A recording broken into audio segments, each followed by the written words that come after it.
Hi Piccolo players! This video is a practice guide to the end of Symphonie Fantastique by Berlioz, the fifth movement, where we have this excerpt. We join the E-flat clarinet for this great part in the symphony. It is not supposed to sound beautiful, which is nice for us.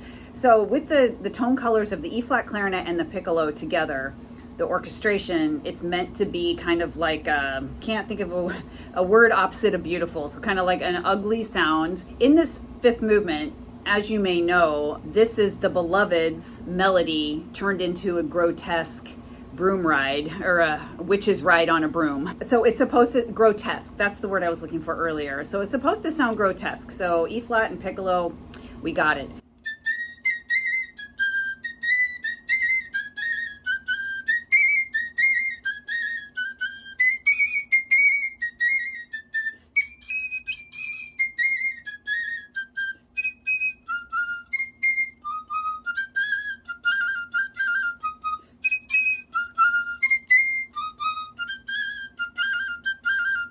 So first I'm going to cover the B-flat options I am using.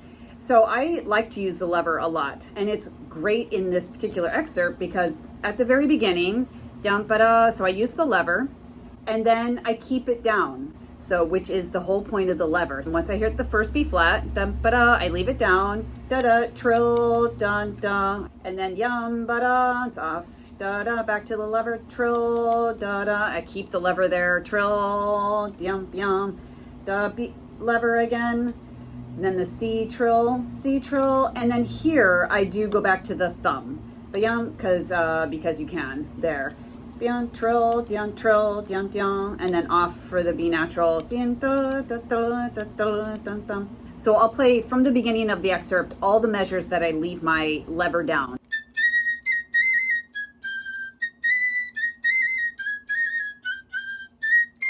So all the way to there, my lever stays down, except for the C flat, of course. You know, you're playing B natural, so it comes off there. But otherwise, it just stays down there. And then here, where I stopped, I go to thumb.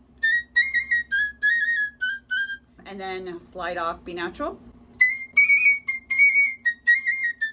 Thumb B flat there. So then the rest is thumb B flat. And just real quickly, I don't want to insult anyone's intelligence, but just to go over the trill fingerings real quick, the very first B flat with the lever down, thumb, and then thumb. The A flat, if the lever is down, you can use the middle finger here in the left hand, or your thumb has to be over on the B flat side. So if you don't have either the lever down or the thumb on the B flat side for that A flat trill, it'll turn out, okay, and that just goes to nowhere. So you have to have your thumb on or the lever, which I do. And then where are we? Second line, the C trill is second trill key. And then the B flat trill, I'm doing the thumb. A flat trill, again, it's the middle finger in the left hand. However, the thumb has to be on the B flat key or the lever, but here I'm doing B flat key.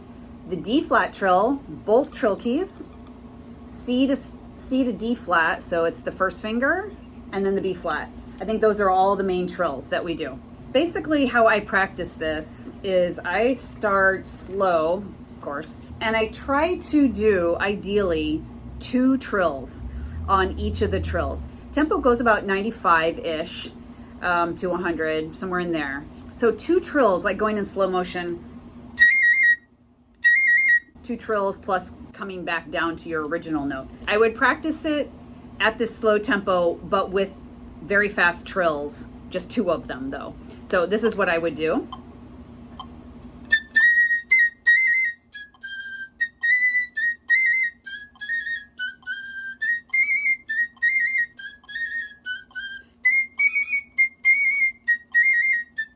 Just 2 trills and as close together as possible. As I go faster on the metronome, my trill speed stays the same.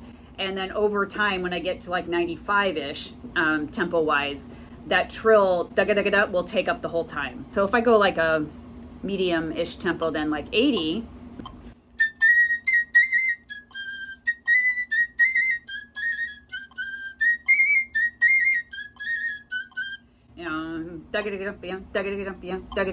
and I kind of do a little accent, because when it's full tempo, you know, it's just supposed to sound nasty and nasally. So, and to help facilitate the trill, because you don't have hardly any time, you kind of have to, I wouldn't say punch them out, but you don't have to worry about being smooth. So then by the time, for me, once I get to about 92, 94-ish, then that's when the trill speed that I've been doing the same, no matter what tempo I'm at, it'll just blend in. It will take up the whole time. So like here's this at up to tempo.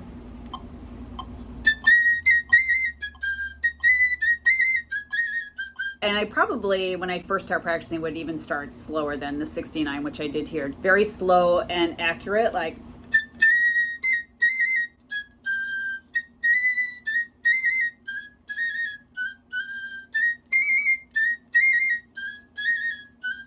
Doing like that, so that all the trills are yaga-digga-dum, bum, daga-digga-dum, bum, daga-digga-dum. It sounds very robotic when you're practicing it like that, of course, but when it's faster, if you've done that work, it'll really pay off. Plus, you can kind of hide behind the E-flat clarinet. For some reason, clarinets can really just like zzz, get that speed on trills.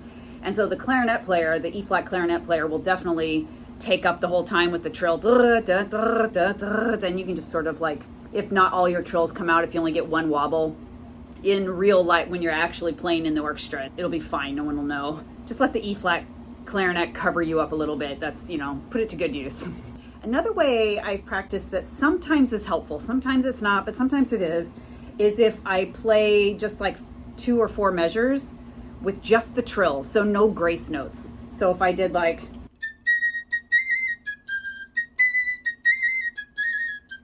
and then add the graces back in.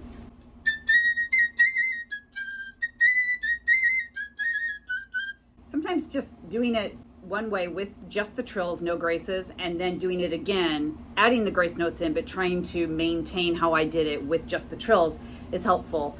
And I'll do it like that in 1 measure or 2 measure or even 4 measure spurts, you know, comparing and contrasting. Basically, the grace notes and the trills, you don't want them to get in the way of the momentum of the melody. So the melody, da da da da da da da da da da da da da da da. The grace notes and the trills are just extra things to make it nastier sounding. In the portrayal of how Berlioz is now viewing the beloved, because she did not reciprocate his love. So now he's viewing her as a witch. One other way that I practice is doing it up to tempo, but just in little spurts, like whatever my difficult parts are. Like the hardest part for me is starting half of measure 2 to measure 3, this thing. Just so hard to get. For me, it's the B-flat trill, to get that thumb to move. So I'll spend time just doing that.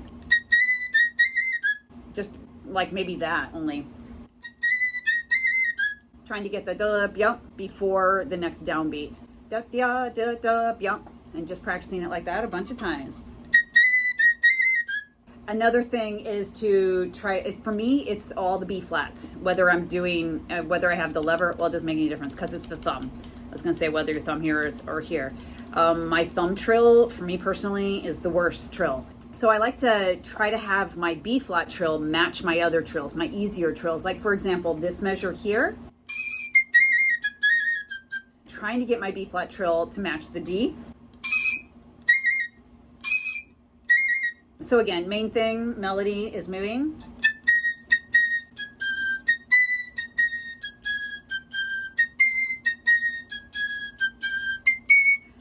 That's what has to happen, and then everything else is just decorative.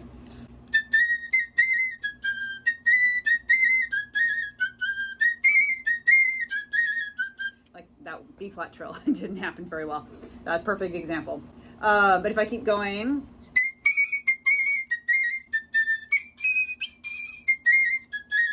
like that, it's just have a lot of character. A few just things to think about when you ever have F sharp, G, F sharp, try to not overblow those. It's easy. I mean, you know, you're trying to facilitate all these nasty trills for people to go, you know, and it's overwhelming and you're going to get yourself all tangled, both with overblowing and just your fingers being too active. Basically, just play bien bien like at the end of a phrase, feeling, you know. So you're going like bien dia da dia da bien bien, just light on the F sharp G, F sharp G. Another thing to think about is when you have the ga-da-bum E flat. The E flats tend to be high, so just try to bring them down, although it's the least of your worries, honestly. Try not, you know, it's like we finally get out of the worst of the trill stuff, and you don't want to go, you know, and just like lose control completely. Oh, and same thing here with being light on the bien bien. Make sure you bring your airstream speed down so you don't overblow the bien bien. And same thing for the next one.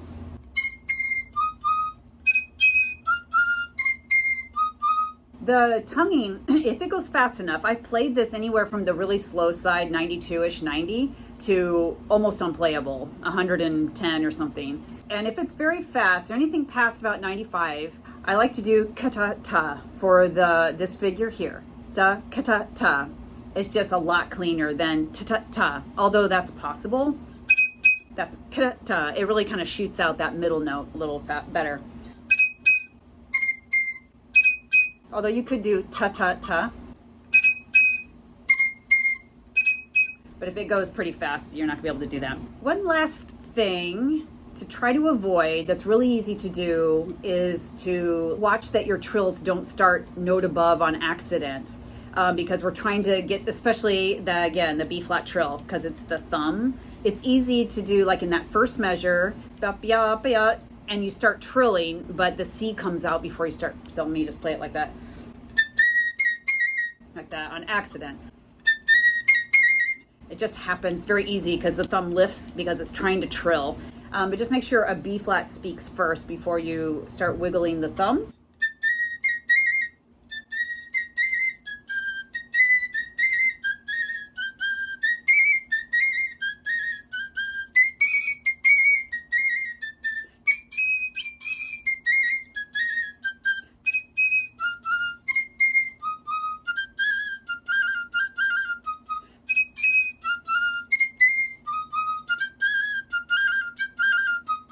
Okay, so I think those are the main things.